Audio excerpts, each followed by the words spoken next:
Is being a good, hardworking, agreeable person holding you back at work? We're often told that if you just keep your head down, do great work, be a team player, success will naturally follow. But what if that's not entirely true? Stanford business professor Jeffrey Pfeffer argues that this mindset is exactly why so many talented people fail to advance. His book, 7 Rules of Power, is a controversial and brutally honest guide to what it really takes to gain influence. Today we're going to break down Pfeffer's provocative rules, look at some real-world examples, and importantly, challenge his idea with some very different perspectives on leadership. Let's get into it.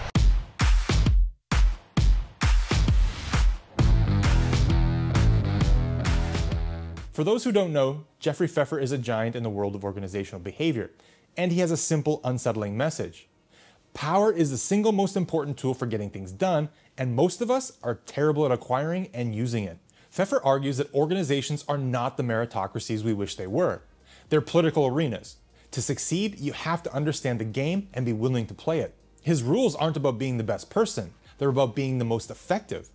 So let's dive into a few of his core rules. Pfeffer lays out 7 rules, but let's group a few key ones together. First up are 2 that are deeply connected. Rule 1, get out of your own way, and Rule 3, show up in a powerful fashion. This is about mindset and perception.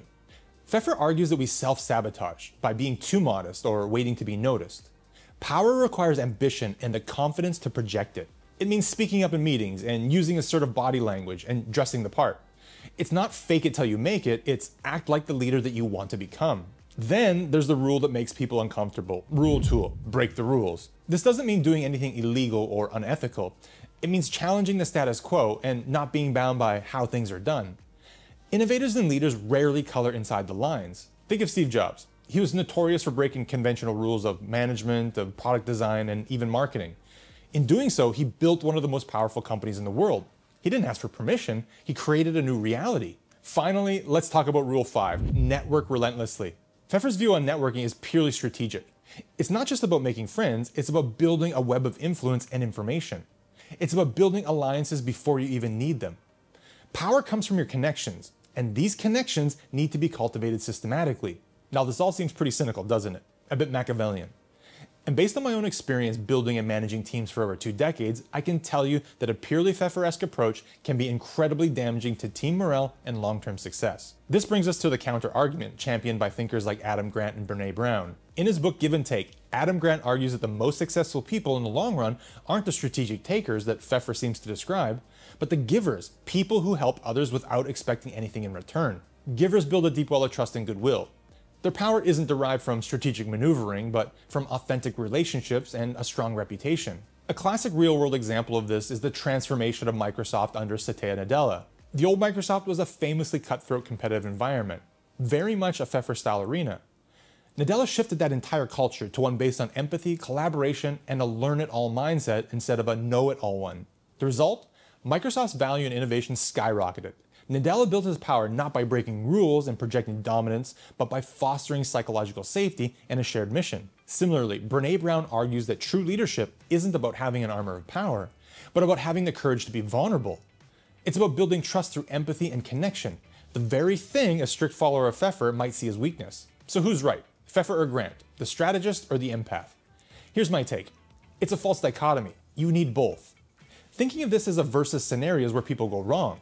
The reality is that these are different tools for different situations. Pfeffer's rules are a diagnosis for how power often works in competitive political environments, especially when you're trying to get a foothold or drive difficult change. Understanding these rules is like understanding the physics of an organization. You don't have to like gravity, but you have to respect it if you want to build something that stands. His advice is crucial for being seen, heard, and taken seriously. However, once you have that influence, or if you want to build a truly great, innovative, and resilient team, the approaches of Grant, Brown, and Nadella become paramount. Sustainable leadership is built on trust, psychological safety, and genuine relationships. You can't command loyalty and creativity through power plays alone. The ultimate skill is knowing which tool to use. Being self-aware enough to challenge your own timidness, like Pfeffer says, but being wise enough to know that your power is multiplied when you use it to lift others up, like Grant says. So what's the takeaway? Don't dismiss Jeffrey Pfeffer's work as cynical advice for corporate climbers. Read it as a field guide, the unspoken rules of the professional world. But don't adopt it as your only philosophy. Balance strategic assertiveness with genuine empathy. Build your network, but do it by being a giver. And understand that the ultimate use of power is not just to advance your own career, but to build something meaningful and to create an environment where others can thrive. Now, I want to hear from you. In your experience, what works? Have you seen Pfeffer's hardball tactics lead to success, or does the empathetic giver approach win out in the end? Let me know your stories in the comments below. If you found this video valuable, please hit the like button and subscribe for more content. That's all for today, and I'll see you in the next video.